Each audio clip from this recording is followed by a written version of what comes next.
You know, there are American heroes who don't like this idea. Neil Armstrong, Gene Cernan have both testified against commercial spaceflight and the way that you're developing it, and I wonder what you think of that. I was very sad to see that, because those guys are, those guys are heroes of mine, so it's really tough. I wish they would come and visit and see the hardware that we're doing here. And I think that would change their mind.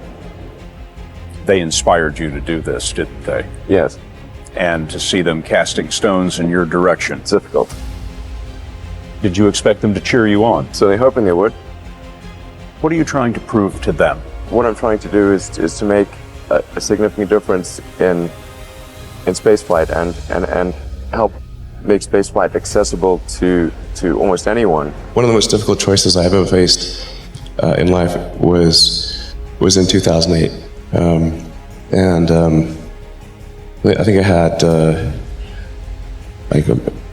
maybe $30 million left, or $30 or $40 million left in 2008. And I had two choices. I could put it all into one company, and then the other company would definitely die, or split it between the two companies. But if I split it between the two companies, then both might die. When you put your blood, sweat, and tears into creating something, or building something, it's like a child. And so it's like, which one am I going to let one starve to death?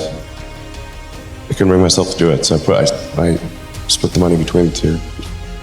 Fortunately, thank goodness, they both came through. What was your biggest failure, and how did that change you? Well, there's a ton of failures along the way, that's for sure.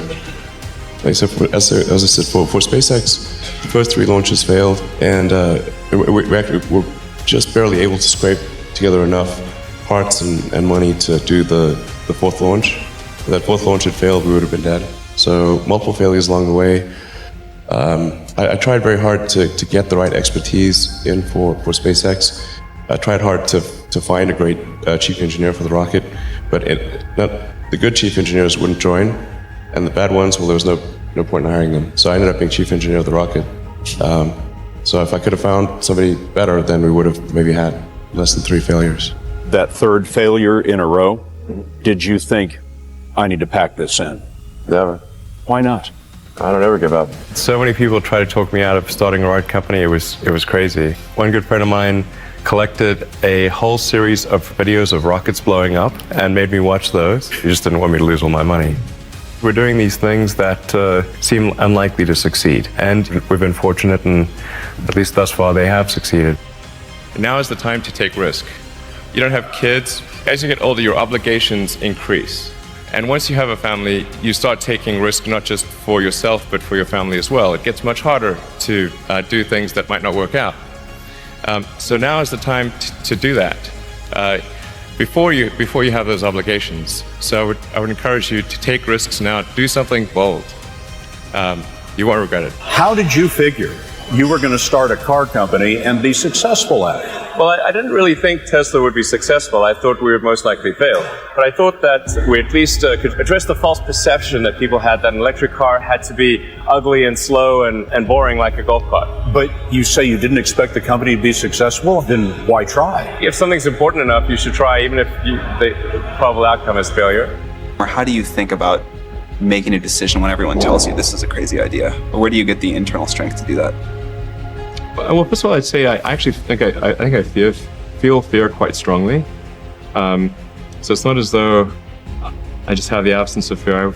I feel it quite strongly. But there are just times when something is important enough, that you believe in it enough, that you do it in spite of fear. I think about what technology solution is necessary in order to achieve the particular goal, and then try to make as much progress in that direction as possible. I think being a multi-planet species and being out there among the stars is important for the long-term survival of humanity, and that's one reason. But then the part that I find personally most motivating is that it creates a sense of adventure, and it makes people excited about the future.